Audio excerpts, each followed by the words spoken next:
exámenes, ni les dejo salir más temprano. ¿Por qué? Pues hay muchos cambios en la escuela, para bien, creo yo, no sé.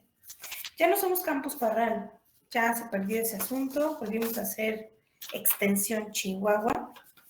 Entonces hubo una junta con la gente de Chihuahua y pues ya pusieron sus reglas, ¿no? Y sus reglas es, si tienen un examen presencial, pues lleguen temprano a la universidad para que de ahí se puedan pasar de su clase presencial a su examen y no estén incomodando a la gente. ¿Por qué? Por su irresponsabilidad.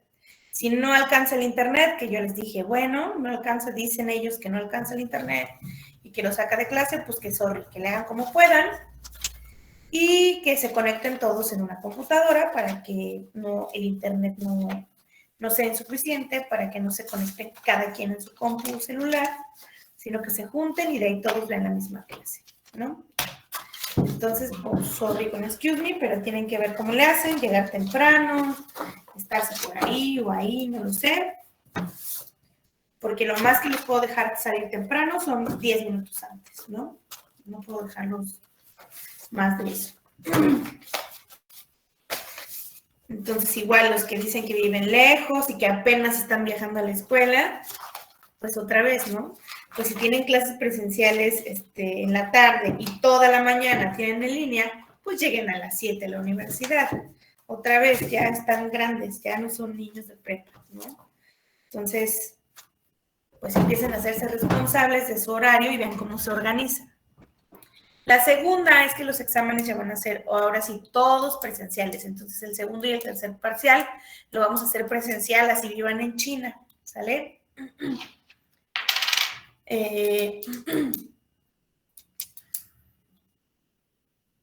Ahí la única cosa que pues para mí como siempre va a ser un rollo es que tengo como 1000 estudiantes, entonces voy a tener que dividirlos en muchos salones para que puedan hacer el examen, porque no puedo meter a más de 20. Entonces yo creo que ya los vamos a empezar a hacer pues escritos, ya no en computadora, para que los puedan hacer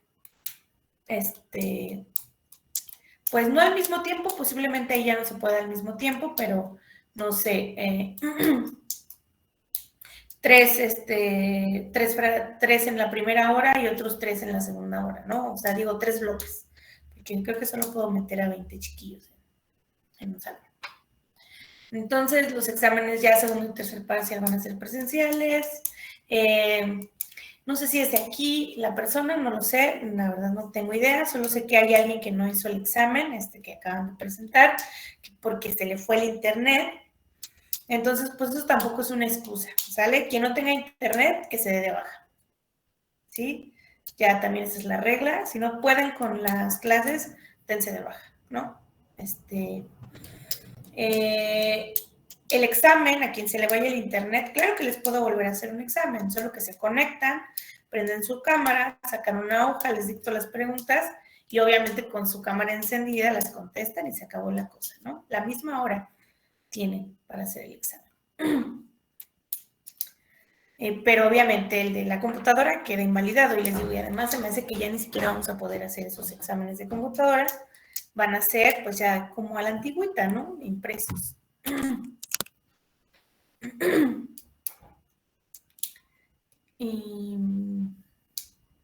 Y pues que a lo mejor vuelven, ¿no? No sé, esto otra vez sigue siendo dependiendo del caso del profesor. En mi caso, la opción que me dieron es que me quede en mi casa como sigo, o que sí se vayan a presencial, solo que los que estarían en el salón serían ustedes, no yo. Yo seguiría aquí y el jefe de grupo tendría que conectar una computadora al cañón, a una bocina, obviamente, y todos ven la clase desde desde el cañón, ¿no? Entonces, si sí llegamos a este punto, que no sé, porque yo primero tengo que ir a la universidad, hacer las pruebas, porque realmente en el salón hay cañón, que hay computadora, que está la bocina, ¿no? Para que me puedan escuchar y que el internet, pues otra vez, ¿no? No los va a botar de la clase, que en teoría, pues debería de aguantar la clase porque va a ser una sola computadora para que todos escuchen la clase, ¿no? Entonces, Ay, pues no sé. Sí, en Chihuahua Capital creo que les dieron hasta el 20 de marzo para irse a vivir a Chihuahua Capital. Y a nosotros nos dijeron que pues les dijéramos lo mismo, pero en mi caso, como la mera verdad, ni siquiera sé si vamos a volver y primero tengo que ir a ver qué show, porque pues ese día que estábamos en la Universidad de la Junta, pues sí estaba el tripié con la cámara y sí hicimos eso, porque de hecho no todos fuimos a la Junta presencial, unos estaban en su casa, otros estábamos ahí, y pues todo fluyó, ellos dijeron que escuchaban, nosotros los escuchábamos, etcétera, etcétera, ¿no? Fluyó la clase, bueno, la Junta. Entonces, pero pues estábamos en una aula y yo no sé si eso va a ocurrir en todos los salones, entonces tendría que ir a ver en un salón que sí funcione. Si sí funciona, citaría a cada jefe de grupo para que vaya a explicarle cómo va a estar el show y nos veríamos presencial, pues ya regresando de vacaciones de Semana Santa, ¿no? Antes, pero digo, no sé, no sé ni siquiera si hay en todos los salones lo que había ese día en la junta. Y porque además, pues estamos limitados a salones, el tercer piso se está cayendo a pedazos, entonces también tengo que ver que si haya salones y ya saben, es un rollo. Ese día, pues según muy bonito, se dijo que sí se puede, pero pues de que se diga que se pueda son dos cosas diferentes. Entonces, y iríamos solo a eso, bueno, ustedes irían a la escuela, yo no. Yo tal vez algunas veces me pueda presentar, algunas no. No siempre, pero tal vez algunas veces podría hacerlo. Sobre todo hay 10 días a la semana, 10 días, perdón, del mes que tengo la posibilidad de ir, ¿no? Pero solo 10 días al mes tengo esa posibilidad de moverme de mi casa por tantas horas que tengo. ¿Y qué más? Pues les digo, yo les estaría avisando si nos vamos a hacer. No habría laboratorio, eso seguiría igual. Así volvamos a presencial, sigue sin haber laboratorio, que porque no hay material. Ya pregunté en la junta y que pues no hay, pues no hay, pues no hay. Y que yo pregunté ¿y cuándo nos va a llegar? ¿Y cuándo nos va a llegar? Y pues nada más dijeron que pues ahí luego. Entonces pues ahí seguiríamos igual, ¿no? En prácticas virtuales, aunque estuviéramos ahí. Díganme. ¿Usted no podría asistir a la escuela por falta de tiempo? Sí, no, yo no tengo tiempo, tengo muchos estudiantes, tengo muchas horas. Y algo que, por ejemplo, pues es obvio, ¿no? Como al principio se hizo, y eso no lo hice solo yo, todos, ¿no? Pues como se supone que íbamos a estar virtual, pues la mayoría, sobre todo yo, porque pues tengo 9 grupos, tengo todos los horarios espaciados, ¿no? A veces doy a las 10 de la mañana, o doy hasta el de 8 a 9 de la noche, o doy yo, por ejemplo, ahorita a las 2, o sea, tengo como una hora libre, por ejemplo, de 10, no, tengo libre de 12 a 1. Uh-huh. Y luego vuelvo a tener libre hasta de 4 a 5, y luego ya doy de 5 corridas hasta las 9. Entonces, por eso es que no podría, porque no puedo estar yendo y viniendo a la universidad. Para que yo pudiera estar en la universidad, tengo que tener un horario fijo, que es como lo manejaba el semestre pasado. Por eso ya no tenía tantos grupos, además. Yo solo daba clases en la tarde, de 4 a 9 de la noche. Ahí sí, pues si estuviéramos en ese horario, o sea, si yo estuviera en esa posición, desde hace mucho no estuviéramos en el salón de clases. Pero no, como tengo tantos grupos, ahorita no puedo. Y de hecho, cuando a mí me dieron estas clases, me preguntaron que si tenía tiempo y les dije que no. Les dije que no si era presencial, que sí, si era virtual, justo porque podía hacer lo que estoy haciendo ahora, que doy clases desde la mañana hasta la noche con horas intercaladas, ¿no? Entonces, por eso es que yo no puedo volver, pues, porque ese fue el acuerdo. Me dan 200 alumnos, o sea, yo acepto 200 alumnos con la premisa de que no me voy a poder mover de aquí, ¿no? Entonces, eso no solo soy yo, bueno, eso se dijo en la junta. Esta como nueva forma de trabajo en donde el maestro va a estar en su casa y ustedes en el salón, en teoría dicen que es algo bueno, porque les van a poder conseguir maestros que no quieren dar clases, es la verdad. ¿Por qué no quieren dar clases? ¿Por qué? Pues porque, por ejemplo, los que tienen más problemas son los médicos. Pues porque están en el hospital y ellos no se quieren mover a la escuela, o no les da tiempo, etcétera, etcétera.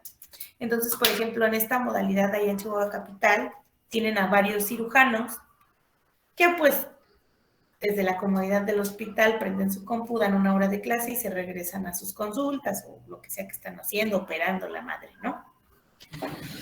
Entonces dijeron que pues ya era como algo que no se iba a terminar, pues, o sea, aunque la pandemia se acabara, esta modalidad de yo estoy aquí, ustedes allá, iba a continuar, porque iba a permitir que muchos cirujanos dieran clases, cirujanos que no quieren dar clases allí en la universidad, ¿no?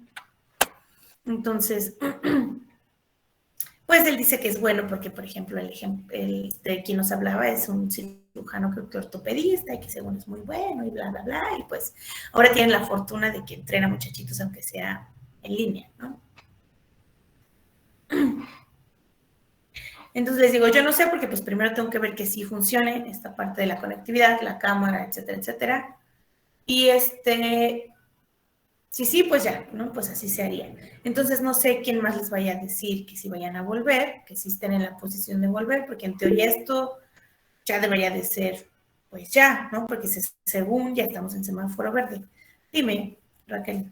Es que nosotros, por ejemplo, mi grupo vamos con el doctor Mora los lunes, los miércoles y los viernes vamos una hora nada más a la universidad y los otros 2 días lo hacemos virtual, o sea, el profe está dando la clase y nosotros en nuestra casa. Sí, están en su casa. Sí, o sea, por eso les digo, no es como un regreso total, es como a medias, ¿no? Pero en teoría ya debería de ser, pues, les digo, excepto a mí, yo me puedo quedar en mi casa si quiero. O sea, o sea, ni siquiera tendrían que ir ustedes a la universidad, ¿no? O sea, nos podríamos quedar así todo el semestre. Por eso es que no, aunque ellos dijeron que les dijeran que ya el 20 se tenían que ir a vivir, se tenían que venir a vivir acá, pues pues si sí conmigo volvieran, yo les daría hasta el regreso de Semana Santa, ¿no? No antes, ¿no? No le veo el caso. Listo, entonces vamos a resolver el examen, que pues la verdad es que estaba muy fácil.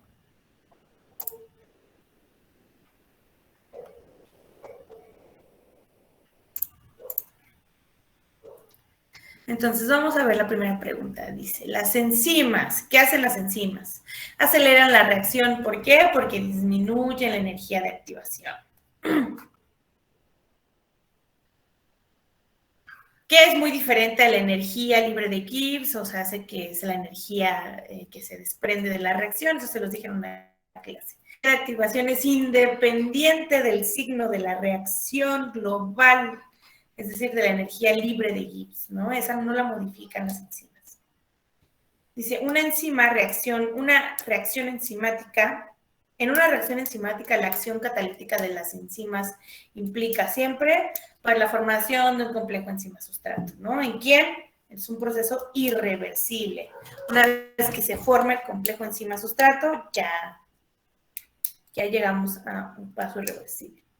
Luego dice, los diferentes inhibidores y su actuación en el metabolismo son muy diferentes en relación con la velocidad máxima de la reacción y la afinidad. En base a estos parámetros, seleccione cuál de las siguientes situaciones se corresponde a un inhibidor competitivo, en donde el inhibidor competitivo era ¿quién? Una molécula igualita al sustrato y por ende competían ¿por quién?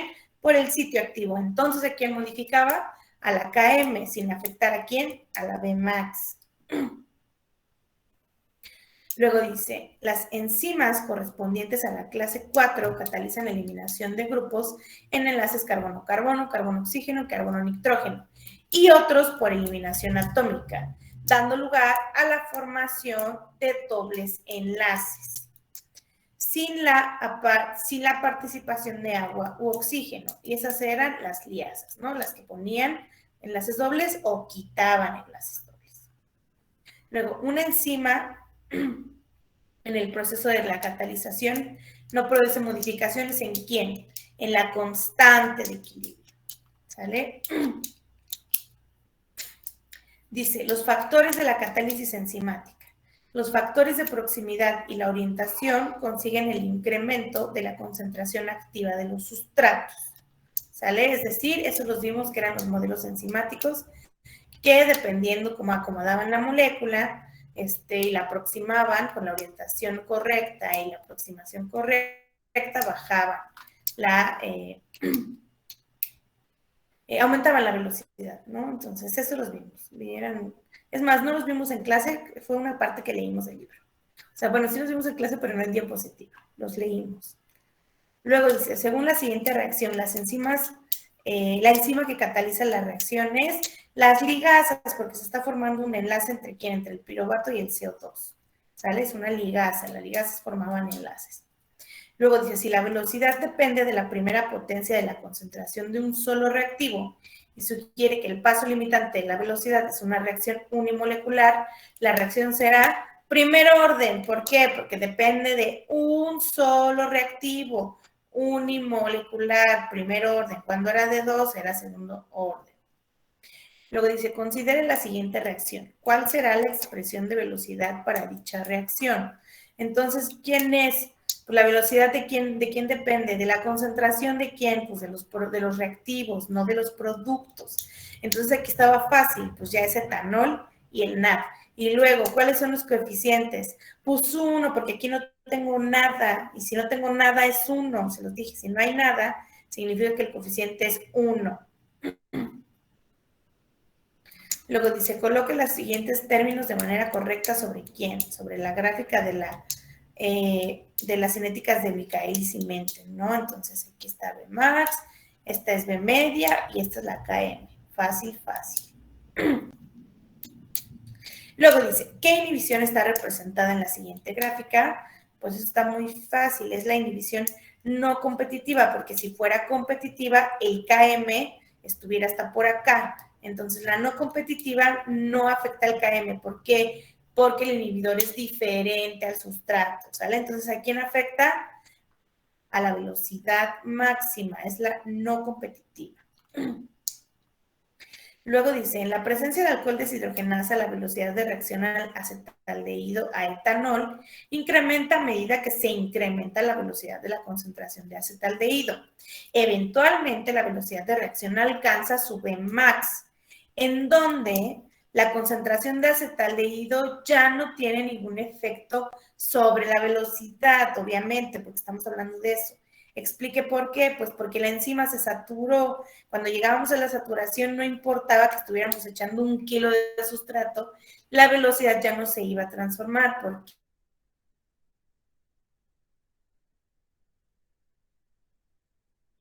porque todos los sitios activos están llenos, saturada.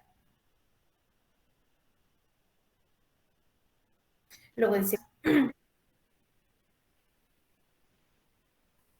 son sintetizadas en el páncreas, pero su acción catalítica es realizada en el duodeno. Entonces, pues si se sintetizan en el páncreas, pero su reacción catalítica es en el duodeno, pues significa que son secretadas del páncreas, ¿no? Entonces, eran enzimas secretadas o exocitoenzimas. Luego dice catálisis covalente. ¿Qué es la catálisis covalente? Pues eso también, el mismo nombre, la misma pregunta, les decía la respuesta. Es la catálisis en donde se forma un enlace covalente, ¿no? Forma un intermediario. Luego dice la transformación lineal de Lindgren-Rourke con pues la velocidad, ¿sale? Esta es la inversa de quién, de la ecuación de Michaelis y Menten, o sea, nada más la inversión de la velocidad, que es la velocidad inicial, y la concentración de los sustratos, ¿sale? Nunca no se mete ahí la velocidad máxima,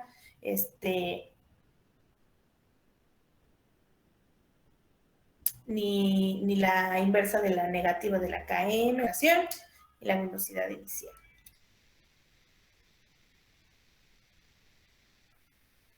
Luego dice, a partir de la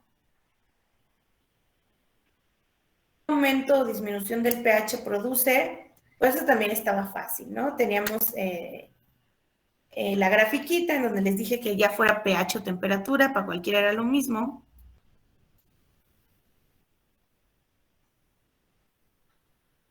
Ahí no pica.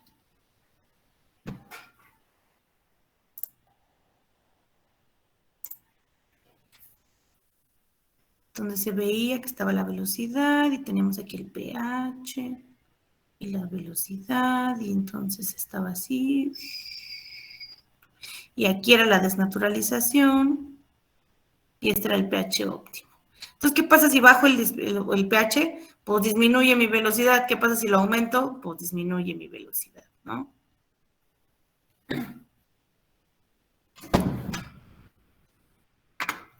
¿Por qué? Pues porque en una estoy desnaturalizando la enzima, que es cuando disminuyo la actividad, y en otra estoy disminuyendo la velocidad porque todavía no llego a mi pH óptimo, ¿no? Fácil.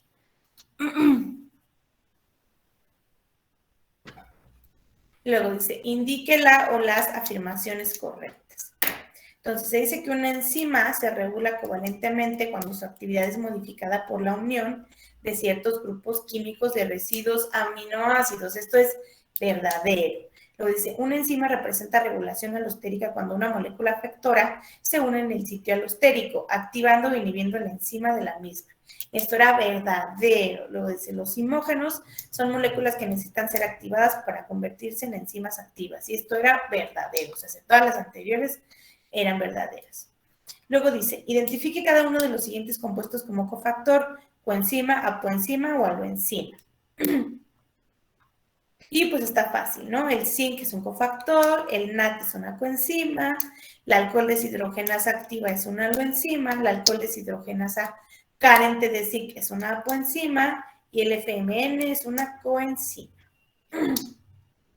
Luego dice, ¿cuál es el punto isoeléctrico del aspartico utilizando la siguiente fórmula? Y pues eso estaba súper fácil, ya nomás tenían que hacer aquí los equilibrios, cuando se desprotonaba este y luego se desprotonaba este, y donde tuvieran el suiterión, que pues era el segundo, ¿no? Si yo se me va este protón,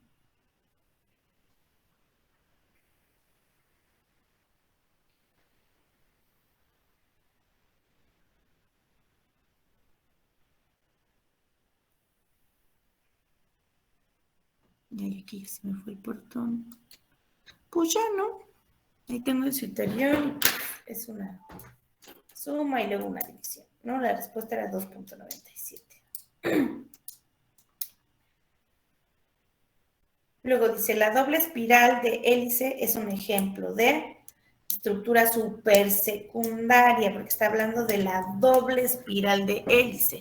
Y las supersecundarias era cuando varias hélices o varias vetas plegadas se unían, ¿no? Varias es más de una. Luego dice, ¿cuál de los siguientes aminoácidos no presenta isómero óptico? Pues la glicina, y eso se los dije, la glicina es el único aminoácido que no tiene un carbono quiral. Luego dice, un varón de 80 años se presentó con deterioro de la función intelectual superior y alteraciones del humor y el comportamiento. Su familia comunicó una desorientación y pérdida de la memoria progresiva en los últimos 6 meses.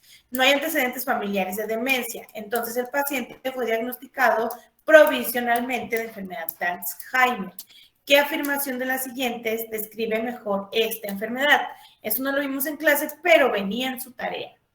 En donde, si ustedes hasta lo buscan en Google, dice que el Alzheimer está dado por proteínas beta-amiloides insolubles. O sea, esa era la parte primordial. Todas están desnaturalizadas, tienen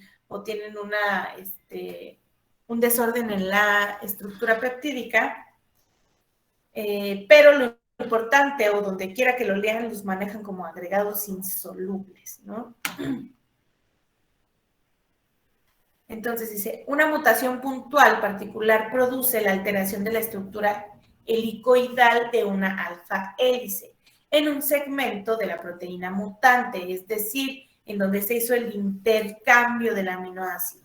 El cambio más probable es la estructura primaria de la proteína mutante, o sea, lo que les está preguntando es quién está propiciando ese cambio en que el alfa hélice no se lleve a cabo, que esta estructura no se lleve a cabo. ¿Por qué? Porque hay un aminoácido que la está modificando. ¿Por qué? Porque hay una mutación y esa era la prolina y lo vimos en clase.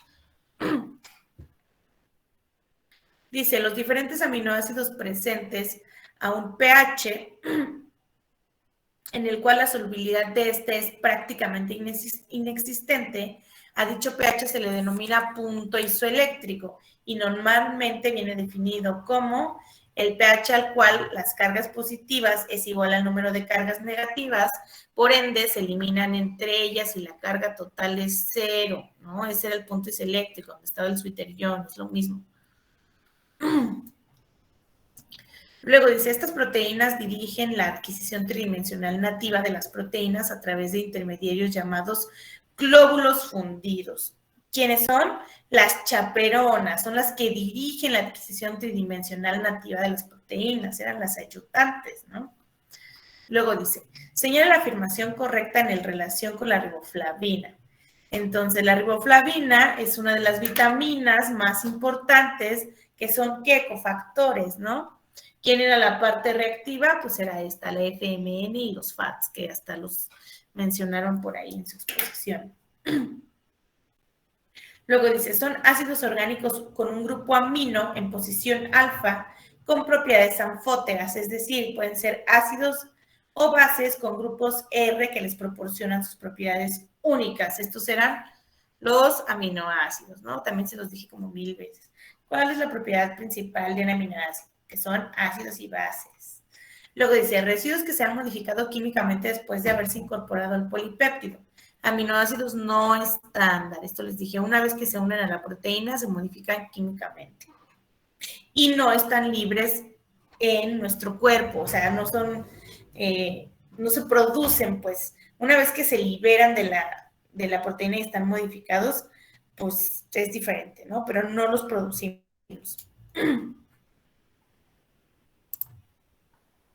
Luego dice, determinadas especies bacterianas poseen capas externas formadas por polímeros de aminoácidos D. Las células del sistema inmunitario, cuya tarea es atacar y destruir a las células externas, no puede destruir estas bacterias. Sugiere una razón para este fenómeno, y eso también lo vimos en clase, porque no tenemos isómeros D, solo tenemos L, y por ende no podemos detectar los isómeros D de las bacterias. Luego dice, aminoácido responsable de sostener las estructuras proteicas a través de puentes disulfuro, y eso también se los dije como 50,000 veces. La cisteína es el único aminoácido que tiene átomos de azufre que pueden hacer puentes disulfuro. Luego el grupo hemo es un grupo prostético que contiene hierro. Luego dice, las alfa-L aminoácidos se caracterizan por la disposición del grupo aminoácido a la izquierda del carbono alfa, ¿no? Porque esos son los isómeros L, los D están a la derecha. Luego, la configuración beta o de lámina plegada de una proteína se refiere a su estructura secundaria. Esas son estructuras secundarias, tanto las alfa láminas, no, tanto las alfa hélices y las beta láminas plegadas, ¿no? Ambas son estructuras secundarias. Luego dice, si una proteína es desnaturalizada, libera residuos de aminoácidos. No, nunca, porque no estamos rompiendo el enlace peptídico. Lo que se está haciendo es una pérdida de la estructura tridimensional a su forma lineal de la cadena peptídica, así que no tiene por qué haber residuos de aminoácidos por ahí. Luego dice, el colágeno es una proteína con función estructural. Dice, los aminoácidos que no pueden ser sintetizados por el organismo se llaman esenciales. ¿Por qué? Porque los tenemos que comer, nosotros no los producimos. Luego dice, con respecto a la beta-lámina, diga lo correcto. La beta-lámina es parte de la estructura otra vez secundaria, aquí hasta les daba la respuesta de la otra, de las proteínas y tiene forma de zigzag, de forma adyacente, formando una estructura en forma de pliegues donde sus grupos R alternan de arriba hacia abajo. No tiene forma enrollada, no tiene puentes disulfuro y no tiene ¿Qué más acá también dice? Enrollada, ¿no? Ahí tenían que haberse dado cuenta que esas no eran. Luego dice, la estructura cuaternaria está estabilizada por todas las anteriores, que también se los dije como 50,000 veces, ¿no? Puentes de hidrógeno, interacciones electrostáticas, y en el caso de las cuaternarias, la más importante de todas ellas eran las interacciones hidrófobas. Luego dice, estructura proteica unida por varias proteínas oligoméricas formando subunidades, la cuaternaria, ¿no? Esa es la que tenía muchas bolitas pegadas unas a otras en forma de ¿qué? Pues de subunidades.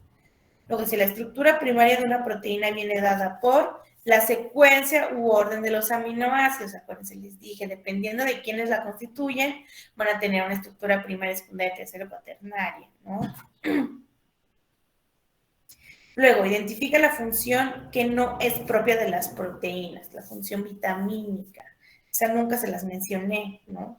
Les di como 8 funciones, pero nunca vimos una que dijera función vitamínica. Las proteínas fibrosas pueden presentar estructura globular, no. Tienen enlaces peptídicos que forman aminoácidos más rígidos e impiden la formación de las alfa-hélices. No, porque esto sí tienen obviamente esos aminoácidos, esos enlaces peptídicos es semi-rígido, pero sí se forma la estructura, ¿no? O sea, entonces la respuesta es, presentan estructuras secundarias en forma de lámina plegada. Esas son las fibrosas. Luego, si son aminoácidos ácidos, pues el aspartato y el glutamato, y esos vemos todos. Los aminoácidos con carga, polares con carga, polares sin carga, apolares y los ácidos. Y por último, son coenzimas orgánicas que se requieren en cantidades pequeñas para una amplia variedad de procesos bioquímicos y que generalmente no pueden ser sintetizadas por el organismo, las vitaminas. Y pues ya, ahí estaba, miren, no lo leímos ni en 20 minutos. O 20 minutos nos tardamos en contestar el examen. Entonces, pues era muy fácil, ¿no? Tienen que ponerse a leer, tienen que escuchar la clase, porque, por ejemplo, si ahorita tienen examen, veo que hay 19 conectados, entonces han de estar preocupados por el examen, que como quieran ni lo van a pasar tampoco. Entonces, bueno. Total que no hacen ni una ni otra. Tienen que empezar a leer, tienen que empezar a poner atención en la clase. Y pues nada, ¿no? Si no están aquí, si no están conectados en este canal, deberían de darse de baja, ¿no? Dejen de perder el tiempo y vayan a una carrera que sean más afines, ¿no? No es que no puedan con esta, a lo mejor pues no les gusta, no es lo suyo, no lo sé. Entonces nos vemos mañana. Les digo, yo les voy avisando pues este asunto de si volvemos o no volvemos. Lo que sí o sí es que los exámenes segundo y tercer parcial ya van a ser presenciales. ¿Vale? Eso sí, ya no hay mucha alternativa. Y yo creo que va a seguir siendo en sábado, solo que hay que buscar la hora. Esta vez fue en la mañana. Si lo seguimos haciendo así, no va a haber ningún problema, ¿no? Hasta tal vez haya menos gente en la universidad. Pues bueno, nos vemos mañana. Nos vemos, gracias. Gracias, maestro.